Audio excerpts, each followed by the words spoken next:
He painted her in every shade, but never me. Montmartre was the kind of hill that kept its own weather. On the days I climbed it to open the gallery, the sky was usually undecided. A gray scarf one minute, a thin blue ribbon the next. Today it was rain polite, persistent, like a guest who would not sit, but kept hovering at the door. I balanced an umbrella on my shoulder and nudged the iron gate open with my hip. The keys chimed against each other. Small bells. A private ceremony. Inside, the gallery smelled faintly of oil, old wood, and the citrus cleaner I'd watered down to be less bright. Paintings waited with their backs to me, turned overnight like sleeping bodies. I walked along the row and spun them toward the room, one by one, so the faces could breathe. Adrian's newest canvas stood near the window. It was not finished, but he had left it there the way one leaves a glass to catch rain, casually and on purpose. A woman's shoulder, a fall of dark hair, the suggestion of an ear. The colors were storm-tempered, bruised mauve, smoke, a shy light like the idea of a dawn that might never arrive. I knew the shape of that shoulder as one recognizes a melody more than a name.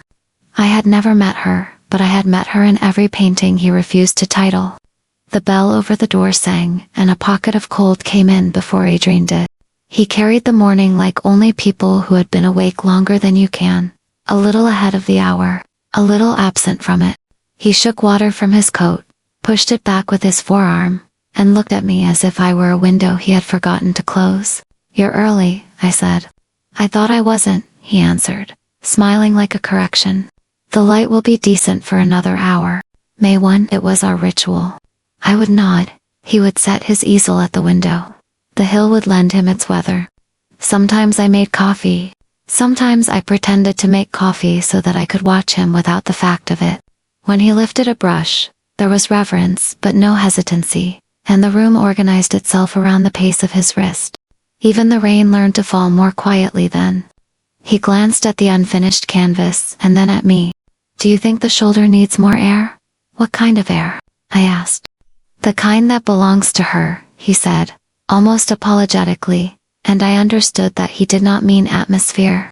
I stepped closer, keeping the line between curator and participant, a line that got smudged the way graphite does.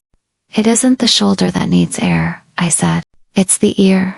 It wants to listen to something." "To whom?" He dipped the brush, a slender heartbeat of Payne's gray. His voice was light, but the question wasn't. "Maybe to itself." I smiled, softening the thought. "We all want that first."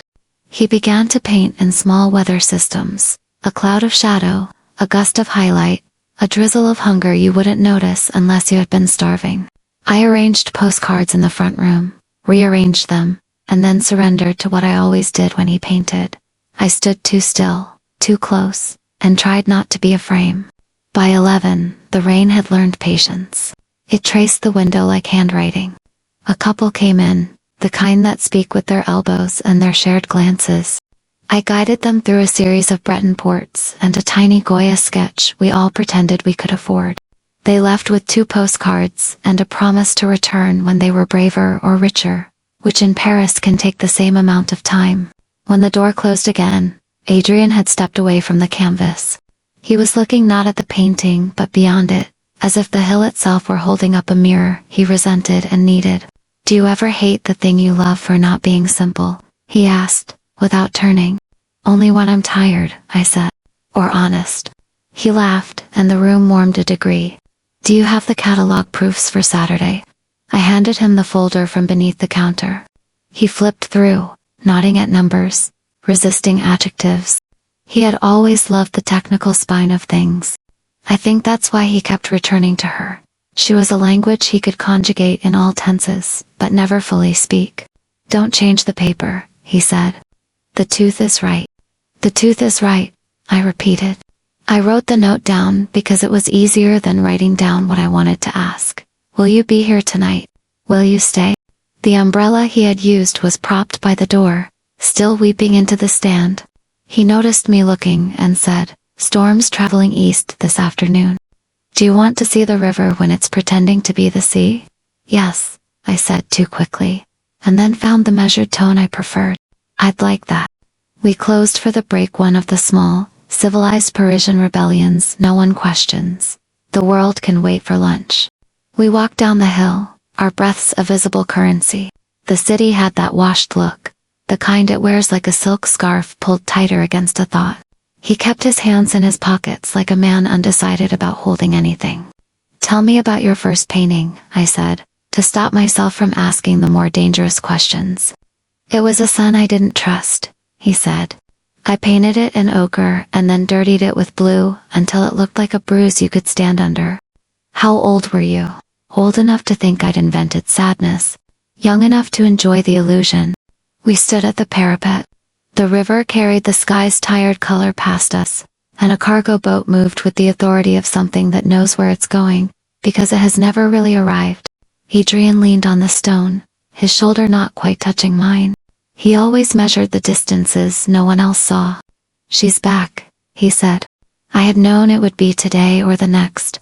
The unfinished canvas, the specific hurry, the question about air that belonged to someone. It was a knowledge like a draft under a door. You cannot be sure of the source, only that you are cold. For how long? I asked.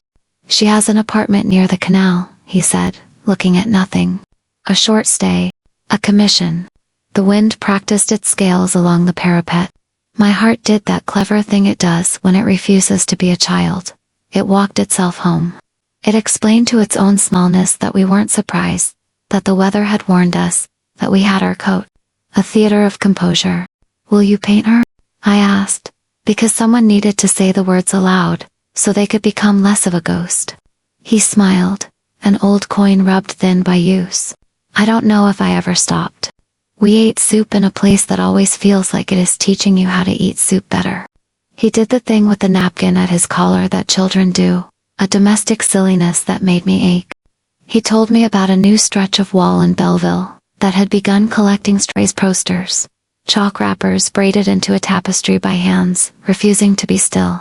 I talked about frames, their futile heroics, how they pretend to hold art when art is always escaping.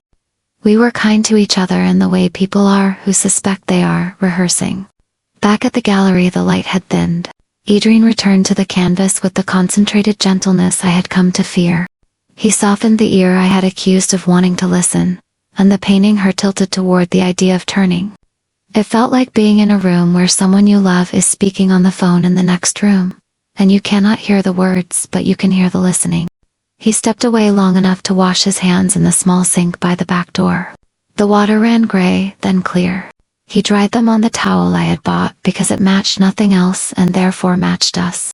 As he turned, his sleeve brushed a charcoal sketch I had left on the table, a quick, dishonest blur of his profile I had made months ago and kept meaning to throw away. You drew me, he said, not surprised, not mocking. A statement of a weather report. I file away everything I can't say, I answered. He looked at the sketch the way he looked at rain, with an affection that did not ask permission. It's kinder than I am. It's accurate, I said, and the softness in my voice was more dangerous than anger. He put the sketch back in its place. He did not ask to keep it. For that mercy, I loved him a little more and forgave myself a little less. Outside, the rain rehearsed a new rhythm. In the gallery, the clock above the door did what clocks do when you notice them. It accused and absolved. At closing time, we stood by the window longer than necessary, fulfilling the obligation of watching a hill become evening. A taxi climbed and failed to be elegant about it. Someone argued in Italian too beautifully for their argument to matter. A child in a red coat held out its arms to the rain and was carried home under protest. Adrian cleared his throat, a preface. She's invited me to see the work, he said. It's only polite. I like polite, I said. It keeps the furniture from cracking. He laughed softly, and then his face settled into the discipline of a man promising himself he is not making a choice while making it. He put on his coat. He lifted the umbrella. He hesitated long enough that I felt the floor tilt. Do you want me to wait? He asked. It was the kindest and cruelest sentence of the day. No, I said, and heard my voice do the exact thing I had trained it to do. Be hospitable to pain. I want you to be on time. He looked at me as if I had just titled a painting he'd been afraid to hang. He kissed my forehead the way people bless statues, with a belief that embarrasses them. Then he left. The umbrella met the rain like old friends, pretending they had not called each other ugly things. I watched him go until the hill bent him into its pocket. I turned the sign to closed, which is not the same as safe. I walked to the unfinished canvas and put my hand near the ear without touching it, the way you put your palm near a candle to see if it still remembers fire. You'll have to learn to listen to yourself, I told her. So will I. That night, in my little apartment, the rain climbed the wall like ivy. I laid out the catalog proofs on the floor and pretended I had decisions to make. The city hummed its sleepless reassurance. I slept without a dream, which is to say, I slept inside one. In the morning, I woke before the alarm and knew only this: names are made of color long before they are made of letters. And there is a shade between smoke and dawn that nobody should have to live in for too long. I made coffee. I wrote a note on the back of an old invitation and slipped it into the folder I would hand him later. Don't change the paper, I wrote. The tooth is right. Some paintings only bite when you hold them wrong. Then I crossed out the last sentence, because it was honest and I was tired. The gallery was quieter than usual, as if the paintings had agreed on a collective breath hold. I was arranging catalogs by size, not necessity, when the door chimed, a note too soft to be coincidence. She walked in. I knew before I turned around. There is a particular silence that follows beauty when it knows it's being watched. It moves slower. It bends the air differently. Her perfume arrived, first something faint, expensive, citrus at the edge of memory. Bonjour, she said, her accent the kind that turns greetings into melodies. I turned. She was exactly as I imagined her, not perfect, but practiced every line on her face, edited to appear accidental. Her coat was cream, her eyes the color of what men call gray before they learn that word isn't enough. I'm looking for Adrien Desmonts, she said. Of course you are, I thought. Aloud, I said, he's out at the moment, but you can leave a message. She smiled like a photograph taken too close to the sun. I am Clemence. The name was a door I had already heard open behind me in my dreams. I know, I said before I could stop myself. Her brows lifted delicately, curiosity without suspicion. And you are, Amélie, I said. I run the gallery. A curator, she said, tasting the word. That suits you. You look like someone who knows how to make things stay still. I wanted to tell her that nothing ever does. Instead, I gestured to the rain outside. Would you like to wait? She nodded. If you don't mind.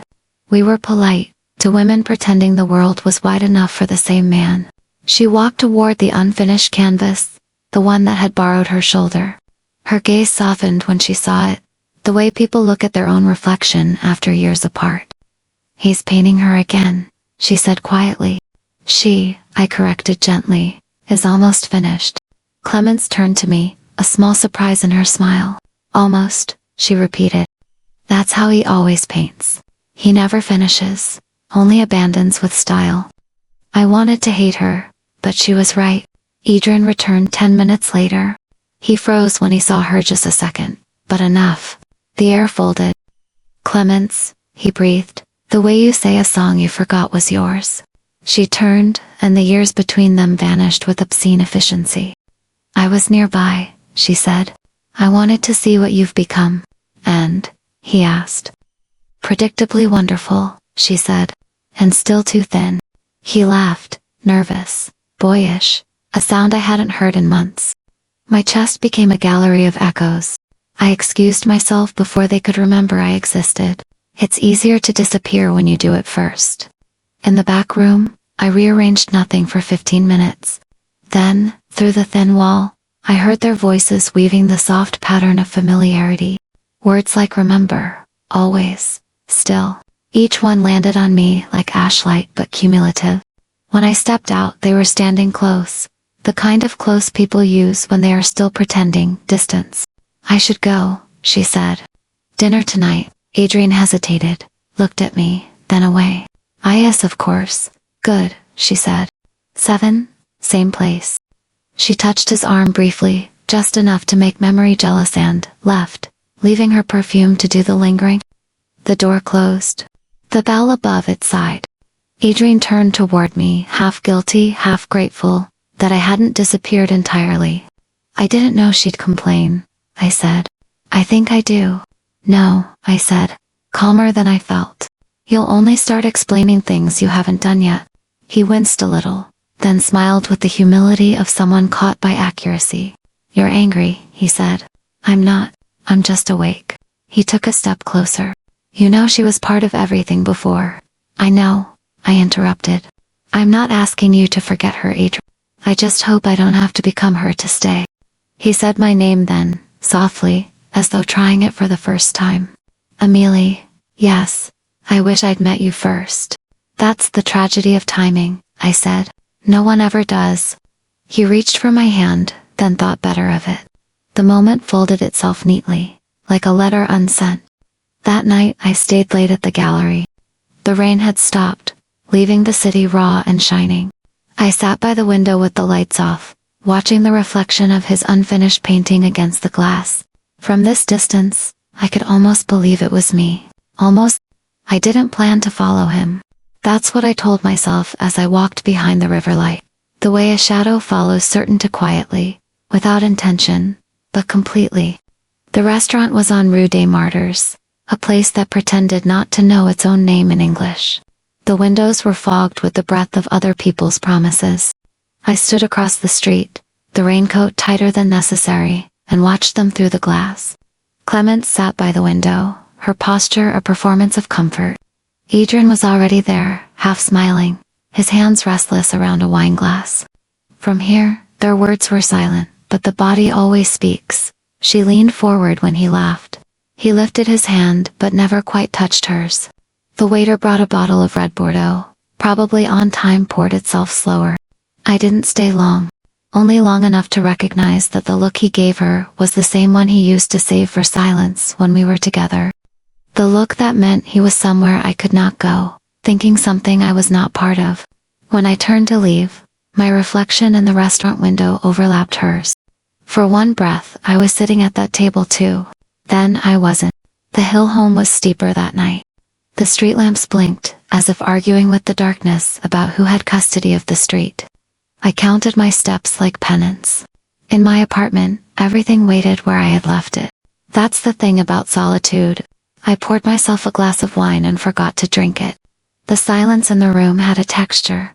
Heavy linen, washed too many times. When Adrian returned, later past midnight, heard the careful key, the pause before turning the lock. A man rehearsing the sound of guilt. Amelie, he called softly. I didn't answer. He stepped into the living room, saw me by the window, and sighed in a way that almost asked permission to exist. I thought you'd be asleep. I was waiting to see if I still could. He didn't ask what that meant. He sat on the edge of the couch, shoulders folded. Dinner ran late. So did the years, I said. He looked up, startled by the precision. It wasn't an accident, I finished. Of course not. Some things never are. He rubbed his face with both hands, as if trying to erase it. You followed me? I smiled small. True. I didn't mean to. That's worse, he said, almost tender. The clock on the wall measured our silence. I could hear the rain beginning again, soft as regret. Was she everything you remembered? I asked finally. He hesitated. She's different now. So are you. I don't know, he whispered. I feel like a painting I've overworked. Every new stroke just muddies the color. That's the risk of repainting the past. He looked at me then, and for the first time in weeks, really looked. Do you hate me? No. Why not? Because I'd rather be hurt than vague. He leaned forward, elbows on knees, eyes glassy with the reflection of streetlights. You don't understand, Clemence. She was unfinished business. And what am I? He hesitated long enough for the answer to arrive on its own. I stood, walked to the kitchen, poured out the untouched wine. The splash was small, final. When I came back, he was still sitting there, looking at his hands as if they were foreign instruments he no longer knew how to play. Amelie, he said, voice frayed. I don't want to lose you. You can't lose what you never held, I said. He reached for me then impulsively. Desperate hand, I stepped back, gently but entirely. The space between us was now a country with its own border control. I walked to the bedroom, stopped at the doorway. "Adrian," I said without turning, "she's not your muse. She's your memory. Learn the difference before it kills both." He didn't follow. He never did. I closed the door, but the conversation stayed in the air, like smoke that refuses to exit. Lying in bed, I listened to the rain returning, patient as consequence. I wondered which was worse, being the painting he never started, or the one he could never finish. Sleep came late, reluctant and dreamless. The kind of sleep that doesn't rest, it just pauses the ache. When I woke that morning, the side of the bed where Adrian had slept was already cold. The pillow held no shape, just the faintest scent of turpentine and rain.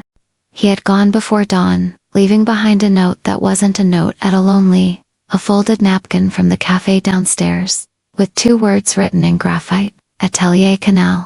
The studio by the canal? Hers? I made coffee I didn't drink, walked to the gallery early, and opened the shutters one by one. The light entered politely, unsure whether it was welcome. At 9, the phone rang. It was a collector asking if Adrian would finish the portrait for the autumn exhibition. I promised I'd ask. The word "finish" stayed in my throat longer than it should. By noon, I couldn't stand the silence anymore. I put on my coat and went to the canal. The atelier was small, painted in that resigned white that buildings wear when they've seen too much beauty. The door was ajar. I could hear them laughing inside, an easy, unself-conscious sound that didn't belong to the careful world of galleries and patrons. I stood in the doorway. He was painting, she was posing. Her back was to me, his eyes to her. The light caught her hair in a way that looked rehearsed by the universe. "Emily," he said when he finally noticed me, his voice both startled and guilty. "You shouldn't have." "I was in the neighborhood," I said. "Collectors keep asking about the portrait. I thought I'd check." Clemens turned, still smiling. "You must be his muse now," she said sweetly. "I'm just the curator," I replied. "Someone has to keep the walls standing." Adrian set down his brush. "We're working on the commission for the foundation. It's complicated." "Everything you paint is complicated," I said. "Maybe that's why people like it." He looked at me the way one looks at a painting that has suddenly started speaking. "Would you like to stay for a coffee?" he asked. "I already had one," I lied. Clemens rose from the stool, stretching. "He's been restless," she said. "He needed something to anchor him. Something, not someone." I nodded. "I'm sure you're very good at that." She laughed softly, without malice, as though we were all actors in a play that required grace above honesty. "I should go," I said. "Amelie," Adrian called after me, but didn't move. I didn't turn. "The gallery closes at 6. If you're still painting, then I'll understand." The door closed behind me with a sound too gentle for endings. Outside, the air smelled of the canal, metallic, uncertain. A barge passed, carrying nothing visible but the noise of distance. I walked along the water, my reflection beside me, almost convincing. That evening, he didn't come home. The space he left behind was precise, outlined, almost curated. His jacket still on the chair, the book still open on the same page about chiaroscuro, the contrast of light and shadow. I sat in front of the window, tracing the city's lights with my eyes until they blurred into something kinder. When he returned, it was close to midnight again. Paint on his sleeves, laughter still clinging to him like cologne. "You've been working," I said. "Yes," he said too quickly. "With her." He didn't answer. That was answer enough. "I saw the portrait," I said. "It's beautiful. It's not finished. Neither are we." He looked up sharply. "Don't say that. Then show me something that isn't half done." He walked toward me, paint-stained fingers hovering near my face. "You think I don't see you? You think she means more? I think you don't know what you see," I whispered. "You keep painting ghosts and calling it love." He froze. His hand dropped. For a long time, neither of us spoke. The city kept breathing for us. Finally he said, "She reminds me of who I was before I was afraid. And I remind you of who you are now." He nodded once, slow. "That's why it hurts." "I know," I said. "But pain isn't proof." He reached for me again, then stopped midway, the gesture collapsing in on itself. I promised I'd finish her portrait. And you will, I said. Just don't expect me to frame it. He closed his eyes. The air between us smelled of linseed and surrender. That night, I slept on the couch. The moonlight came through the window like a painter unsure of his color. Somewhere in the distance, a clock struck one softly upon. The gallery felt heavier that week, as though every frame had absorbed what I didn't say. Silence hung from the rafters like dust. Even the paintings seemed to look away. Adrian came in on Thursday with his hair uncombed and his hands smelling of thinner. He looked like a man who had been arguing with himself and lost. The foundation extended the deadline, he said, avoiding my eyes. For the portrait. For everything. He hesitated. Clemence thinks. I laughed, quietly. She still thinks for you. He flinched. That's not fair. Neither is love. He sighed, rubbed the back of his neck. I've been thinking. Maybe I should step back after the exhibition. Travel. Paint alone again. I wanted to tell him that alone wasn't a place you travel to, it's a place you return from too late. Instead I said, do what you need to. He nodded, relieved by the mercy of indifference. You'll manage the gallery without me. I already do. He smiled, brief and broken. You always did. That night, I stayed late again, pretending to inventory pieces that didn't need counting. The street outside hummed with late rain. Through the glass, the world looked like it was breathing underwater. I sat on the stool by the unfinished painting, the one he had promised to finish, and studied the brushwork. It wasn't her face yet, only the suggestion of her turning toward something. But beneath it, faintly, there were older strokes, different skin tones, a softer outline, almost me. He had painted over it. I reached out, not to touch, but to trace the air where my outline used to be. Every artist knows, the first layer always bleeds through, no matter how many times you repaint. When the lights finally dimmed, I left the gallery keys on the counter. I walked home slowly, counting the puddles as though they were questions I didn't need answered. At the apartment, he was sitting on the couch, sketchbook open, head in his hands. The sound of graphite scratching filled the room. What are you drawing? I asked. He looked up, startled. You, then why does it look like her? He froze, glancing at the page. The sketch was neither of us, just a shadowed profile, the kind that belongs to memory more than a person. I don't know anymore, he said. That's the problem. He put the pencil down, stared at it like an unfaithful weapon. Amelie IV made a mess. Yes, I said, but a beautiful one. He almost smiled. I don't want to lose what we have. You already have, I said softly. You just haven't felt it yet. The next morning, I woke before him. I packed the things that were truly mine: books, notebooks, a single mug with a chipped handle. In the corner of the room, the first light fell across the painting he had abandoned against the wall. It glowed faintly, unfinished, like a heart mid-beat. I wrote him a note on the back of an exhibition flyer. You don't need a frame to keep her. You just need to stop painting her over me. I left it on the easel and closed the door behind me. When he woke, I imagine he found the note, maybe read it twice, maybe didn't. Maybe he looked at the wall where my mug used to be, or at the bed that held its shape longer than usual. Maybe he finally understood that losing isn't sudden, it's sediment. You don't notice until the river runs shallow. That evening, I took a train out of Paris. The carriage hummed like a low confession. I watched the city slide backward through the window, its lights folding into something small enough to forget. Across from me sat an old woman sketching the horizon with a blue pencil.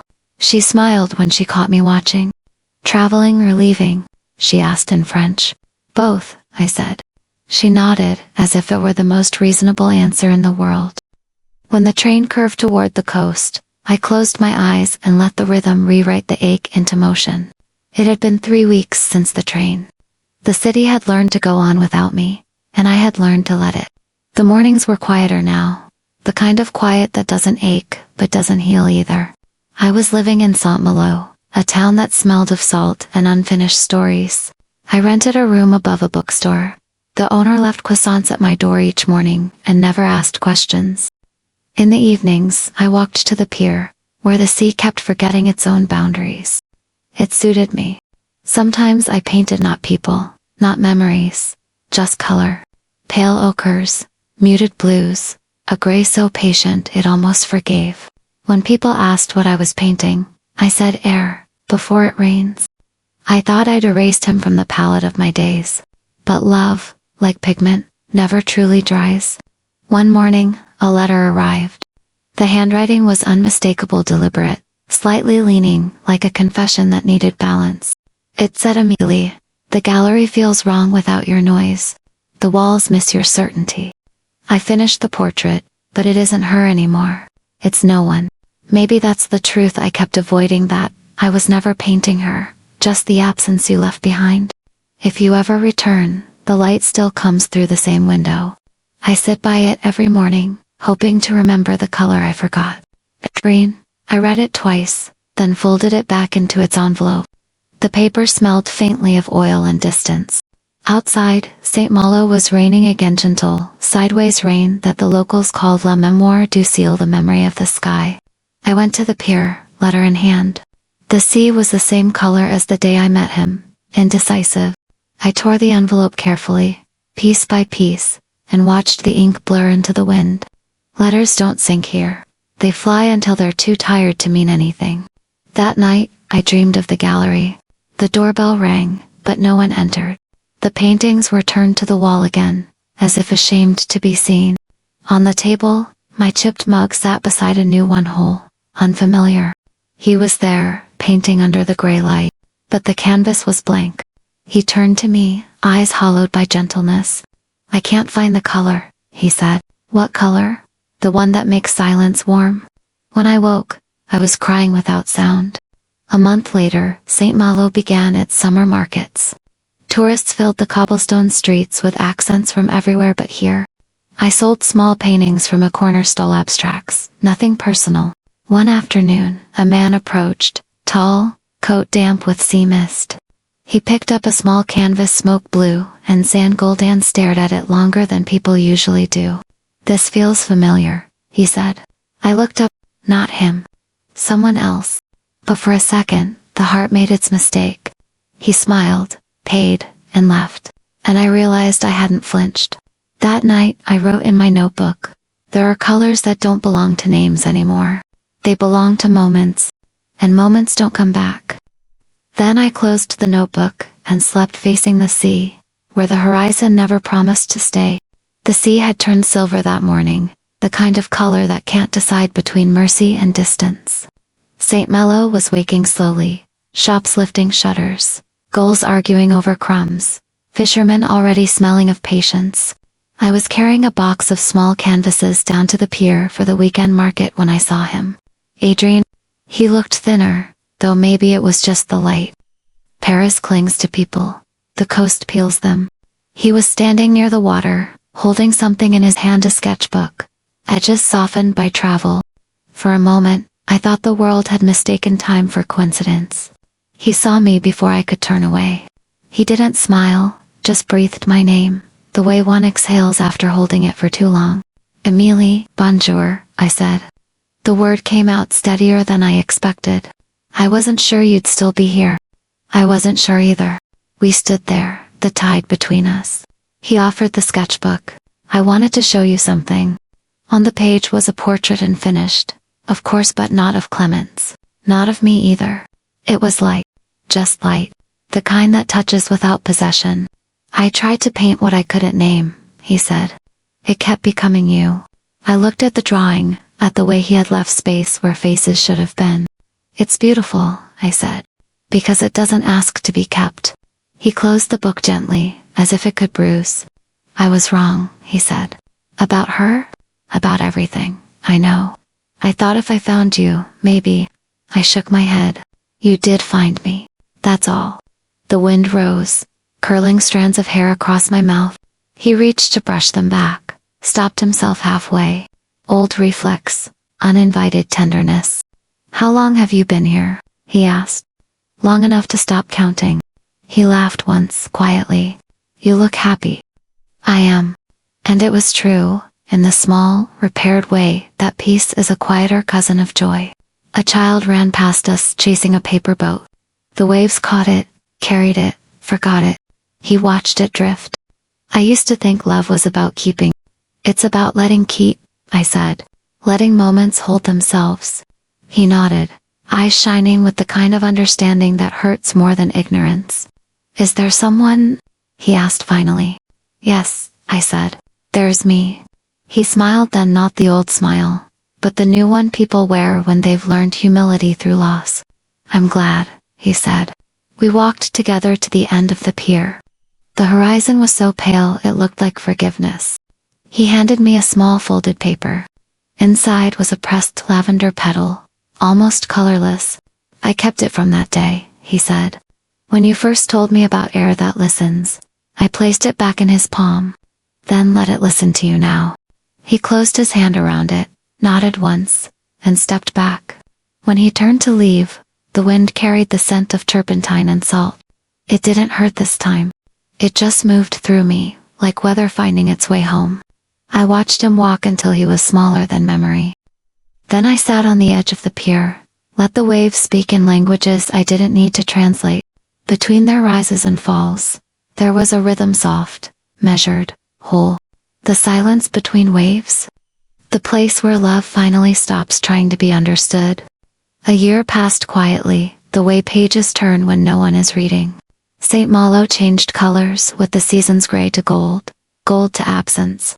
My small studio above the bookstore had begun to smell of sea salt and turpentine again. I still painted, still woke early, still waited for nothing in particular. One morning, the shop owner knocked on my door holding a newspaper. There's an article you should see, she said, smiling the way people do when they bring news they can't measure. It was from Le Monde, front page of the arts section. Idring Desmond, the color he couldn't name. A retrospective at the Musée du. The photograph showed him standing beside a large canvas in expanse of pale blues and diluted light. No figures, no faces. Just the soft gradation of dawn after rain. I read the caption. Desmond describes this work as his first painting without memory. It's about learning how to see again, he said. To paint what remains after someone forgives you. I stared at the picture until the print blurred.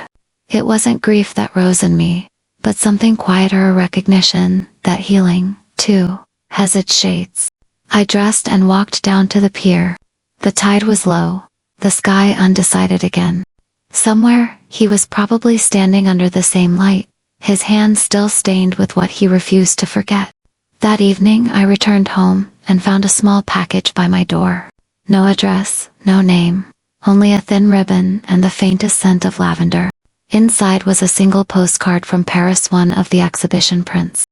On the back, in that deliberate slanting handwriting, a line, the color was you. I finally know its name. No signature. None needed. I placed it on my desk beside my own latest worker, small square of watercolor I had been adding to each morning. When I looked at it now, I saw what I hadn't before. The colors were the same. His dawn, my sea. Different directions of the same light. That night, I painted again. Not from memory, not from loss. Just from air. From the way silence bends when it's forgiven. I didn't sign the canvas. Some stories don't need ownership. Only witnesses. Outside, the tide returned with its slow applause. And somewhere between its rise and retreat, I felt the ache dissolve into distance. Not gone, just beautifully rearranged.